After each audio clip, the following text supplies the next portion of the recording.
The storm raged on outside, rain to hail and sleet. Inside a child was born in the warmth of a well-stoked fire. The child was a boy. The mother and father were delighted to have a healthy son, but all was not well, as an evil, crooked woman heard of the birth. Not able to conceive a child of her own, she cast her evil curse onto the child.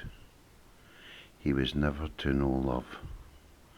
Throughout his childhood he reached out for it, but instead found the edge of badness that lies within everyone. In a way, this shaped the young man he would grow up to be. But far from being the same as the people he had encountered throughout his life until now, he was very different. For all the times the curse had brought him pain, the living world all around had always offered compensation and wonder. The crooked woman who made the curse did not take into consideration the world and its wonders, the elements, the changing seasons, and every form of life within it. The young man had decided to leave all that he had known and go in search of a world in which he would find all that had eluded him. He left his home on a warm summer's night and followed the sun as it set. He made his bed for the night in a forest beside a gently flowing stream. The moon was shining above, and from a tree he heard an owl. As he lay there contemplating his future, a black cat with one white paw came from the woods and lay down beside him. Like him, the cat was alone, so he petted it, and as it purred away, he drifted into a deep sleep. The next day he awoke, and the cat had gone. The sun was shining brightly in the blue sky, and he set off along the dirt path which took him to the top of a mountain. He stood at the top and looked all around at the beautiful river and lochs below. He was beginning to feel a little hungry, so he went down to the river's edge and caught a nice big trout. He made a fire and cooked the fish. The smell of the cooked fish filled the air, and from the bushes came White Paw, the cat, just in time to get a nice piece of trout. Once fed, White Paw happily wandered off, so the young man put out the fire and began walking in the direction of a small fishing town.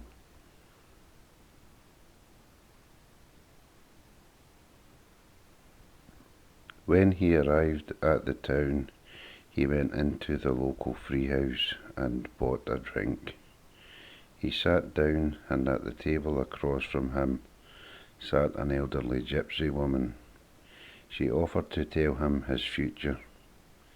She told him of his past and of the curse put on him at his birth. She was a nice woman and told him that he would travel to a far-off land where he would meet a wise old man. The wise old man would have the power to rid him of the curse, but would ask him for something in return. With that he thanked the gypsy and left. As he walked along the dockside, he saw a notice board looking for shipmates. A tall ship was in the water beside the dock. He went on board and secured his passage. The captain was a hardy, weather-beaten man and ran a tight ship. He was bound for tropical climes in search of new trading routes. The young man worked hard, and at times the sea was very inhospitable. One night on board, feeling lost and unsure about his destiny.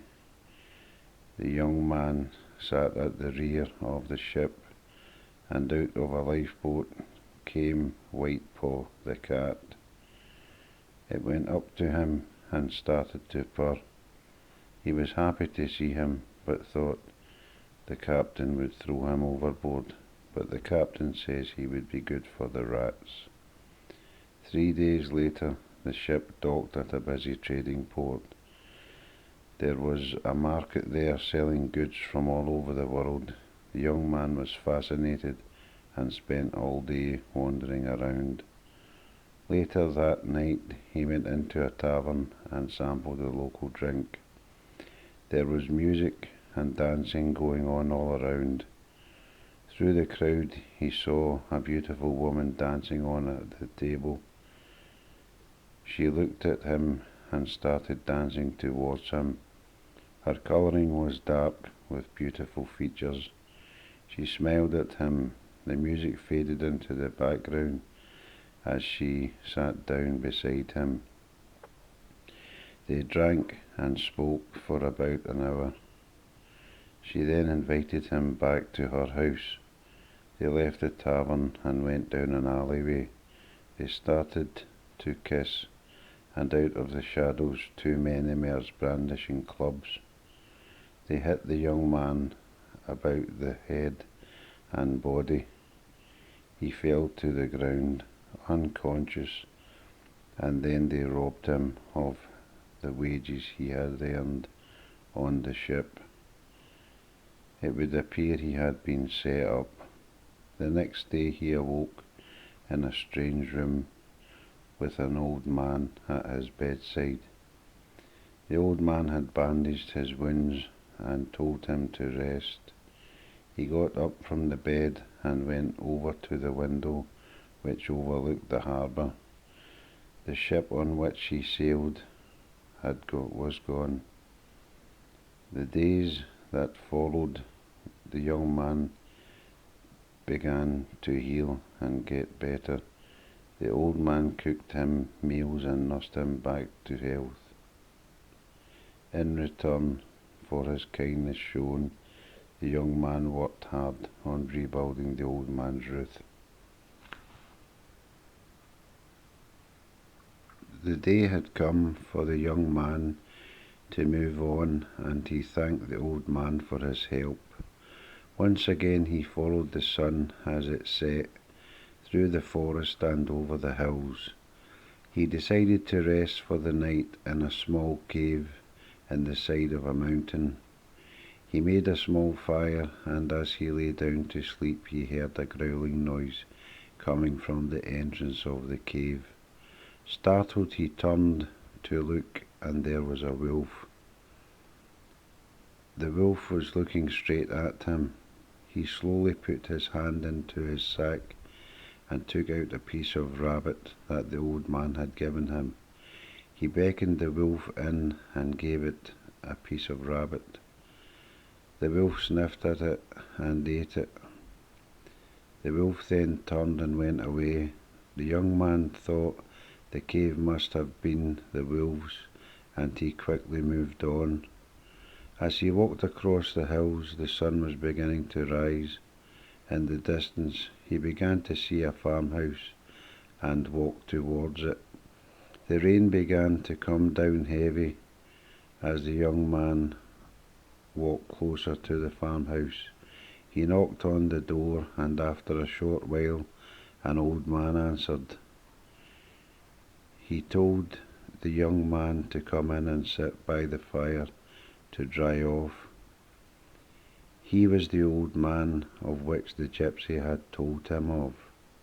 He could rid him of the curse, but told him he would have to do something in return. They spoke for hours of the young man, and the old man told him of the wickedness brought about on mankind by the evil witch. In order for the young man to be rid of his curse, he would have to battle the forces of the witch, stronger in the passing years. The old man himself practiced white magic and had task to perform, but could not due to his old age. There were 3 tasks to complete before the curse was lifted. The first task was for the young man to climb to the top of a mountain and collect a small bottle of the first dew of spring. The dew would cleanse the wickedness of the witch, who had become ugly and wretched due to her ill practice.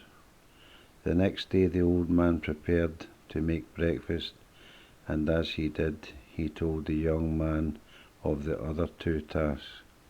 He told him of a flower which bloomed in the Black Forest. The flower bloomed once a year, and from within its centre it bore one seed. This seed, when planted in the young man's homeland, would flourish, and with that the evil worked by the witch would wither. The Black Forest, however, was fraught with danger, and as the witch had eyes and ears in it through a raven, she also had the power over a wolf.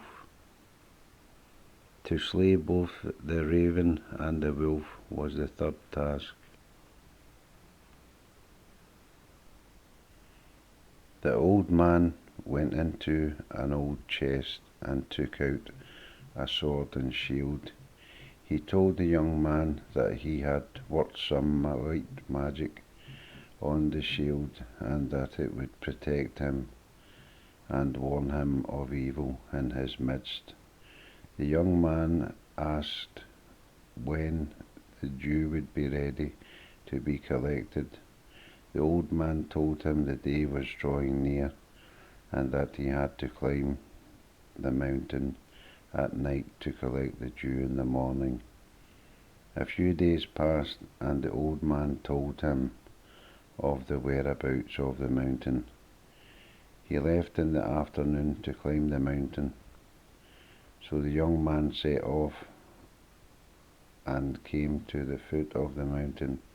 In his pocket he had a small bottle with which to collect the dew in the morning.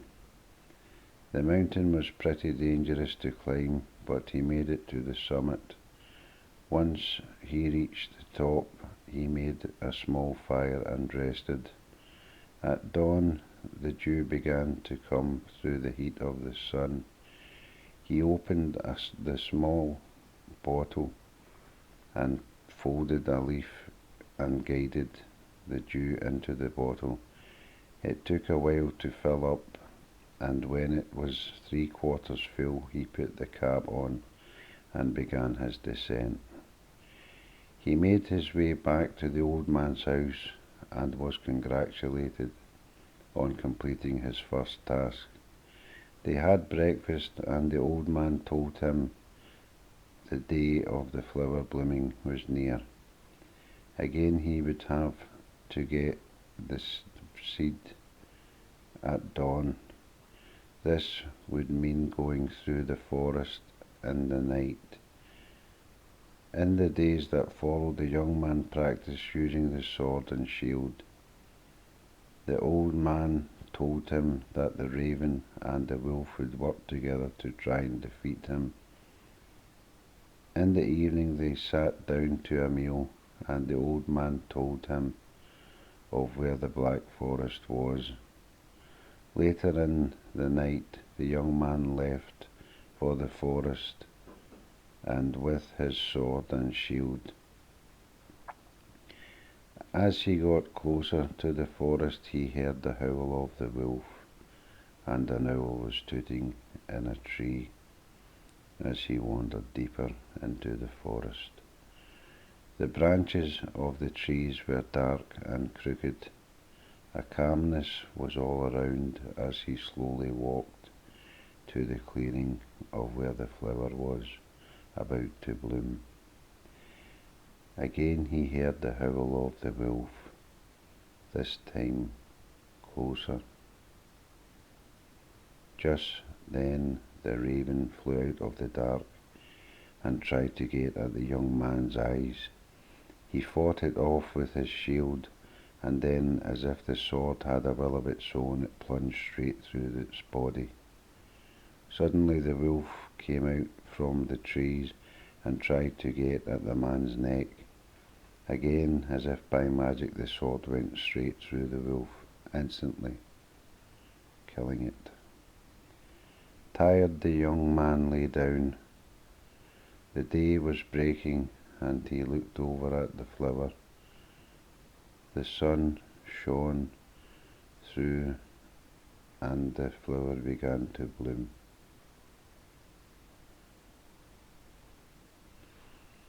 He walked over to the flower and gently removed the seed within. The young man placed the seed in his pouch and started back towards the farmhouse. Again the old man congratulated him on the completion of the task. The old man told him that his work in this land was over and that he had to go back home. He also told him that in order for the witch to be rendered powerless, the seed would have to be planted and watered with the dew from the bottle. After breakfast they said their goodbyes, and the young man wandered back to the port in which he had arrived. Sitting in the bay was the ship on which the young man had sailed on. He went and saw the captain, and he was so happy to have him on board again. Bound for his homeland, in the morning he rested that night. The next morning he set sail. Later that night the witch, who knew of the death of the wolf and the raven, cast a spell. The seas rose up, and the storm raged on. The lightning cracked on, and the rain poured down. The ship was knocked off course and was wrecked against the rocks. The young man managed to get a hold of a crate and weathered the storm. The next day the storm had passed and the sea was calm. The young man awoke to find himself adrift on the sea on top of a crate. He drifted for 2 days and then he saw land. The tide took him in onto the beach where he lay and rested. He heard a dog barking in the distance and a young woman calling on the dog. The barking got closer and the dog ran over to him. The young woman ran over to see if he was all right. She took him to her parents' house and told them that she found him lying on the beach. Tired and weary, they fed him and let him rest. He told them of the shipwreck, and they asked him where he was. He was hundreds of miles from home. He asked the young woman's father if he could work for him in return for a horse. He agreed, and for a few weeks he worked in the fields. Over those few weeks the young man grew very fond of the young woman. He told her of his adventures and of what he must do. The day had come for him to leave. On his horse he set off for home. The witch sensed that he had survived the shipwreck and was now plotting against him once more. The witch had a nephew who was half man and half ogre. He lived in the woods in which the young man would have to go through en route to his home. She sent it to her nephew, telling him to kill the young man who would come through his woods on a horse. It was getting dark and the young man had been riding all day, so he stopped and made camp for the night just outside the ogre's woods.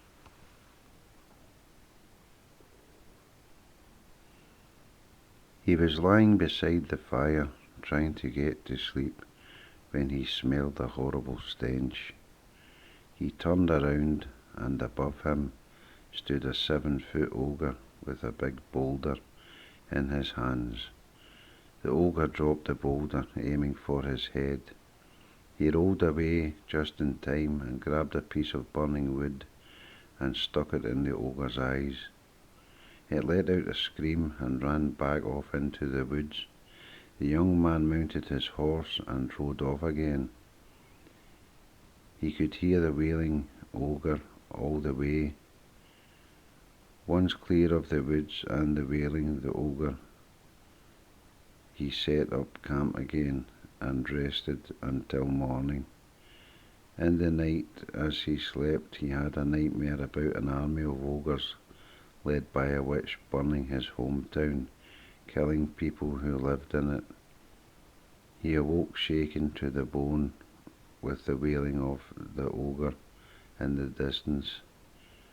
Being so tired, he drifted back into a sleep. This time he dreamt he was by a stream.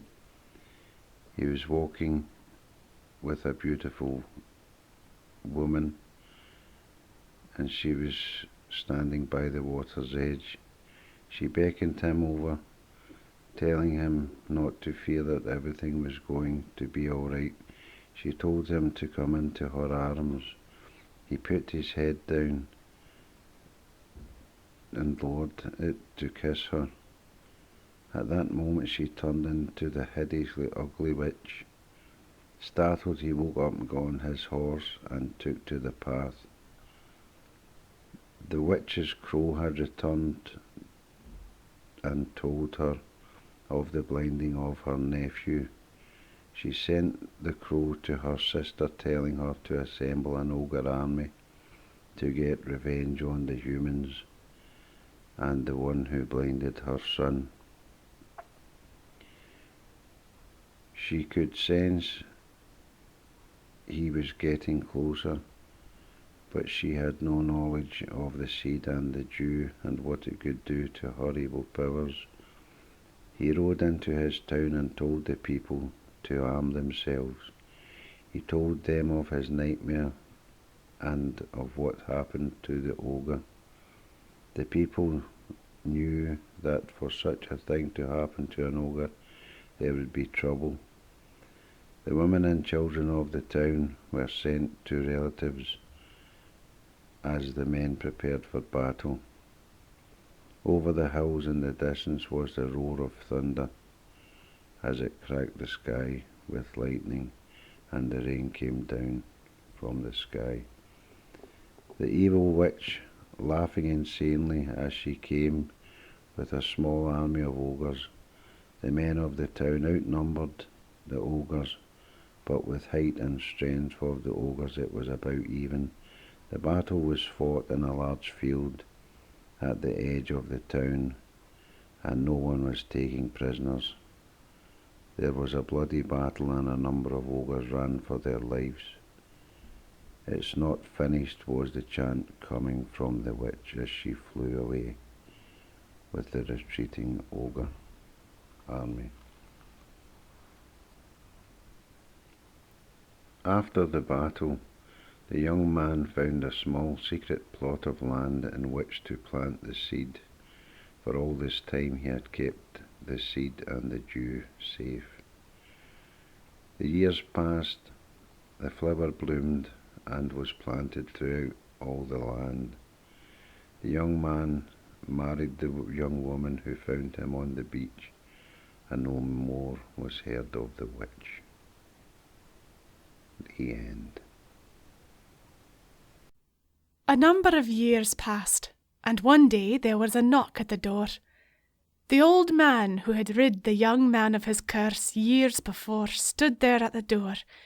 He invited him in, and they spoke for hours about the life he was now living and the love he had found.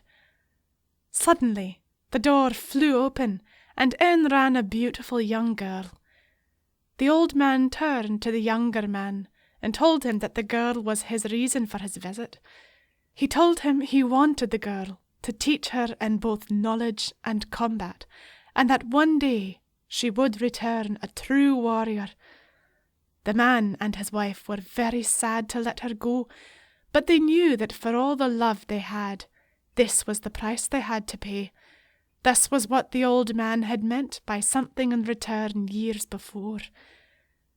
The old man told the younger man and his wife that one day, just like her father, she would have to protect the village as the witch was still alive, but now more like an animal than a woman. Each time she used black magic, there was a price to pay. The young girl cried, as did the mum and dad on the day they said goodbye. The old man put the girl up on the cart, and he sat up on it and set out for home. The girl cried until she slept. Gently, he lifted her out and put her in the small bed he had prepared for her. In the morning she woke, and the old man gave her breakfast. He told her she had to learn first to conquer her emotions, developing inner strength in doing so. She was old enough to understand. The old man, over the next few days and weeks, would teach the young girl how to fight with a sword and shield. One day when the girl was out in the fields picking some fruit, she sensed she must return home to the old man. As she went into the house, she saw the old man on the floor with a small cut on his head. He had fallen. She helped him up and tended to his wound. He told her of a potion that would restore the old man to the peak of when he was younger and much stronger, and that she would have to seek out Leonard, a man who was very, very old and big, and who had the knowledge that she was seeking. The best thing she could do upon meeting him was to prepare a meal for him that he would really enjoy. This would make him tell her where to find the potion. The old man told her that Leonard lived in the jungle, many miles away, and she would have to find him soon, as the old man was running out of time. The young girl took to the path on her horse and set out. The witch had heard of the young girl being prepared by the old man to help him, and so sent a raven to follow her, and every few days the raven would fly back to the witch, keeping her informed of the young girl's journey. One night en route, the young girl approached a fire burning with 3 men drinking beside it. She tried to peacefully carry on her journey, but they got rowdy and tried to grab at her. She got down from her horse and set about the 3 men, kicking and punching all the while. She left them victorious and told them they were fortunate only to get a beating for acting the way they did. The girl started off once again on her journey. As she travelled further into the jungle, she was aware that she must find a suitable meal for Leonard. Calling on her teachings by the old man over the years, she decided to combine food with spirit and work on the meal for Leonard. She rode through the forest and searched for Leonard for about 10 days and could not find him. One night, by the light of the moon, she sat and cried because she felt lost and that the search was hopeless. Just then, she felt a gentle hand on her left shoulder. It was Leonard, telling her not to cry and to follow him back to his secret place in the heart of the jungle. He was a giant of a man, living at one with his jungle. She asked him could he tell her of the place where the Legna lived. He smiled at her and asked her what meal she could prepare for him. Then he asked her why she was looking for the Legna. She told him of all the old man had told her, and all about her life until now. "I am hungry," he told her, as they sat by the glowflower for warmth, listening to the birds singing in the trees. "Close your eyes," she said, "and picture before you in your mind's eye a table, and on it all of your favourite foods." He sat for a minute and prepared the table. She then told him to imagine picking up a piece of his favourite food, smelling it as he chewed down on it, and swallowed to feel it filling him up with joy and fulfillment. Absolutely wonderful, he told her, the best meal he had ever had. He was so impressed by the girl and of her knowledge that he told her of the whereabouts of the Legna. She turned around and Leonard was gone. It would appear he had vanished back into the jungle, and as if the place she was once at with the glowflower had gone. She rested until morning and went down to the stream for some water, then mounted her horse and went on her way to the place where the Legna lived. On reflection, she was so happy that she was on the right path. She was told by Leonard that she would have to go to a coastal mountain and find a cave about 2/3 up, and to climb to the cave and then go down within the cave all the way until she found a green pool of water. From there it led to a water-filled tunnel, of which she would have to be truly of virtue to hold her breath and reach. This is what protected the Legna, and anyone not of true virtue would perish. She started riding along the beach. There, in the distance, she saw the cave. All the while in the sky flew a raven, watching her every move. She sat looking up at the cave in the mountain and worked out her best plan of action. She had been riding all day and decided to rest, have some spirit, food, and face the cave at daybreak. The next day she began to climb the mountain, dangerous in some parts, but with a little luck and magic, she made it to the cave. Once inside the cave, she began her descent in search of the green pool, which would lead her to the Legna. She took a few breaths and then submerged herself into the water and began to swim through to the place of the Legna. The Legna herself was nearly as old as the planet, as she was formed at one with the planet. She had the water of spirit, which gave eternal life to all who took a sip of it. It ran down from the middle of the cave to the top into the blue pool. The Legna lived eternally in the beautiful blue pool. The Legna told the young woman of the properties of the water of spirit, and that there would be some who would covet it and prize it very highly. The Legna told the young woman that the water of spirit must be used wisely, and to restore Mother Earth to the way it once was, with every living thing on the planet living in harmony, being nourished by the abundance sent from the source of the universe. The young woman fully understood the situation, and knew she had much to do, but was fully confident with the fire in her heart. The Legna could only be described as half angel and half mermaid.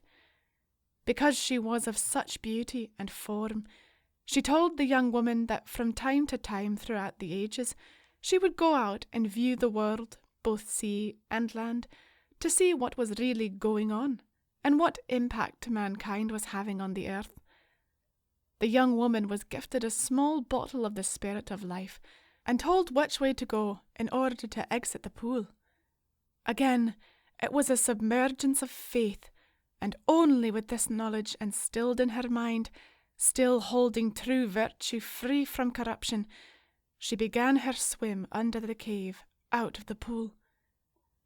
As she surfaced outside the cave and into the open ocean, she was met by dolphins coming up to her and then doing flips in the sky and diving back into the water. She had never seen this before, but felt the joy and love. They led her back to the beach where she left her horse, and as she emerged from the water, she occasionally looked back upon the dolphins, smiling all the while. She walked back to her horse that was tied up to a tree. She took the horse by the reins and walked towards the forest, and she began to dry off by the heat of a glowflower. She fell asleep, and then heard this voice saying, "I will give you all I have in the pot for what you've got." Startled, she stood up and looked all around. Again the voice, "I will give you all I have in the pot for what you have got." She could clearly hear the voice, but see no one. Then she looked behind her and saw a little gold man. He looked at her and smiled. Then he picked up a thin stick from the forest floor and began to slowly stir a small puddle on the forest floor. Slowly, it revealed this pot he spoke of, filled with gold coins and plates, goblets, and more. She did not take long to think about it, and told the little gold man no thanks. And with that, the little gold man wandered off back into the forest. The next day she got up on her horse and set off for home to see the old man once again. As she was travelling through the forest, she saw the three drunks in the distance and remembered some magic the old man had taught her. Instead of another confrontation with the three men again, she sat upon her finger a flutterby. These were small flying insects. She asked it, with her mind, to swarm the three drunks, and in doing so, clear them from her path, so she may pass without confrontation. The raven that was following her went back to the witch. The witch, like the Legna, was nearly as old as the planet itself. But whereas the Legna wanted only good for the planet and the best for it, the witch wanted to return to complete darkness before the time the earth was made. And where the witch could influence this among mankind, she would. The raven told the witch of the young woman going into the cave on a mountain, and then of the little gold man and his offer. She knew she must have something that was of good and could bring about her end, so she sent 10 ogres to ambush her as she travelled home. The spirit of life she had on her possession, along with the magic she already knew, might just be enough to get her home. One night, as she was riding through a forest, there was a calm all around, until the ogres surrounded her and tried to capture her. They had her surrounded, and as she did not particularly agree with violence, she stood and raised her arms and turned around in a circle. As she did this, the 10 ogres were lifted one by one and thrown backwards off trees and rocks and into bushes. With that, she mounted her horse and rode off in the direction of home to see the old man once again.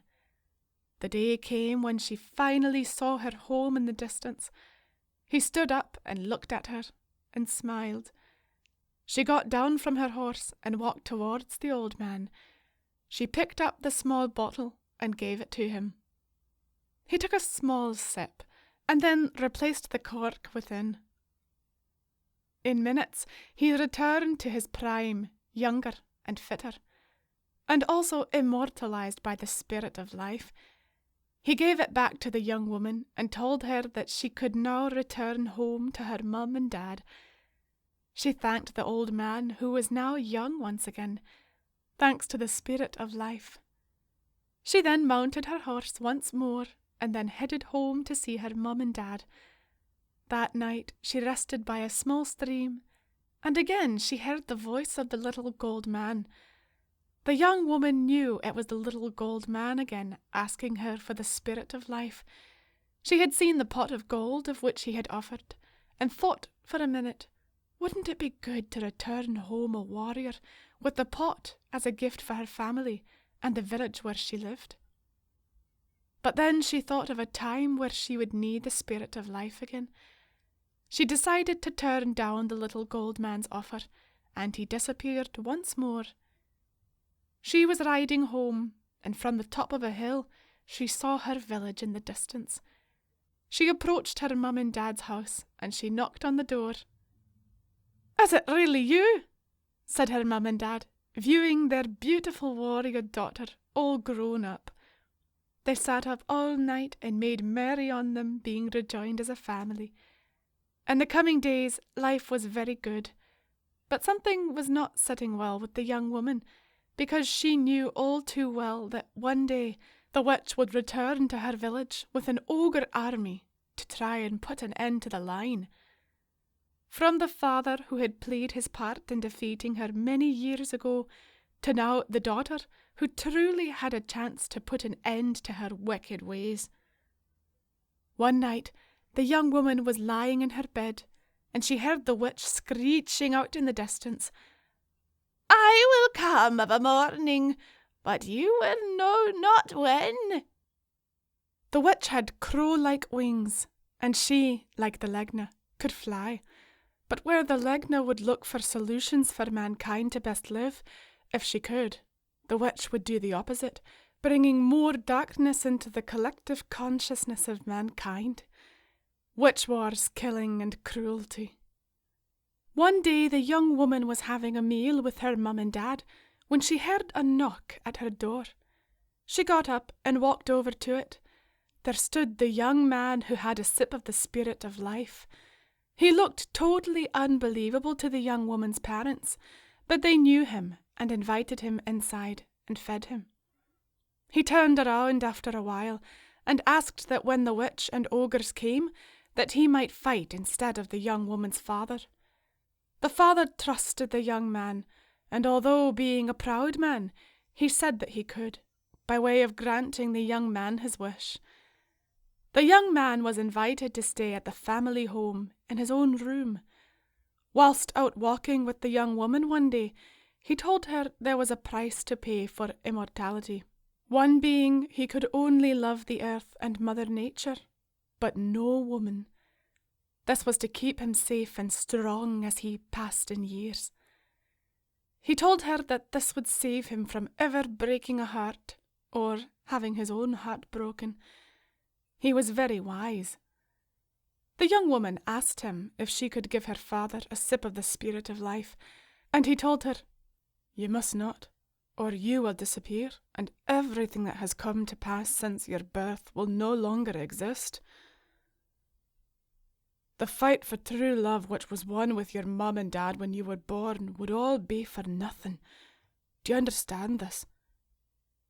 He asked her. She cried a little and said yes. On the other hand, if you hold on to the spirit of life as until such time you may feel you may want immortality in the future, apply your wisdom, but remember the cost which comes with it. The weeks passed. Then one morning came the screech they had dreaded to hear, ringing throughout the skies. But this time, instead of the men of the village joining with the fight, the entire village was told to sit tight at home, because the young man and woman were going into battle against the ogres and the witch. Clearly outnumbered, as the ogre army of around 30 advanced over the hill, with the witch hovering in the sky just behind them, the young man conjured up an electrical storm in the sky between him and the advancing army. Suddenly, electricity came from the sky, hitting every ogre, enough to leave them knocked to the ground with the shock. "I think this may even things up a bit now," he shouted up at the witch. The witch then threw a small bone onto the ground in front of him, and within minutes a dragon-like creature began to form in front of him. He turned to the young woman and said, "Stay back." The dragon attacked the young man, knocking him to the ground. Then it released a bolt of fire towards him.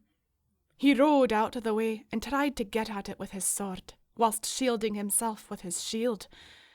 As the young woman stood and looked on, the witch attacked her, again knocking her to the ground. She looked up at the witch, thinking it was all over, when she saw the Legna coming into view, flying above her. The Legna flew into view of the witch.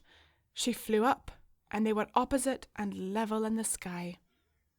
The witch tried to conjure an unkindness of ravens to get at the Legna, but she circled her arms and was instantly within an invisible protective bubble. The Legna then, with her left hand, made a half-circle gesture in the sky, and with that a beautiful rainbow appeared. She then lifted her right hand, and with one flick of her wrist and an outward motion, the witch was trapped in the rays of the rainbow. Meanwhile, the young man was still trying to stay out of the way of the dragon and the balls of fire.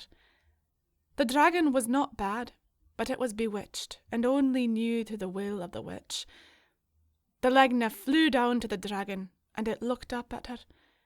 She hovered in the sky, and a bright light was clear to see in the centre of her heart. The light radiated from her heart and connected with the heart of the dragon. The light got more intense, and when it dimmed down and there was no more light left, standing in place of the dragon was a beautiful white eagle. It let out a small screech and then took to the skies. The young man and the young woman came together and looked up at the Legna. She told them that they had both done really well, and that they must continue together to travel the earth, bringing blessings to many people by helping and educating them. The witch, who was suspended in the rainbow, was begging the Legna to let her out of the grip of the rainbow. The Legna made the witch promise to take her ogre army and trouble the young man and woman, and also the people of the village, no more. The witch promised, and whether or not she could be trusted to fulfill her promise, the Legna let the rainbow disappear and set the witch free. The ogre army now came to their feet and walked off over the hills and into the distance, with the witch flying overhead. The Legna looked at the young woman and man, and then flew away. The young man and woman stood there in awe of what they had just witnessed. Just then they heard the voice of the little gold man, this time not making an offer of his pot. He simply walked over to the young woman and congratulated her on not being tempted with his gold. He then smiled and wandered off into the forest. The end.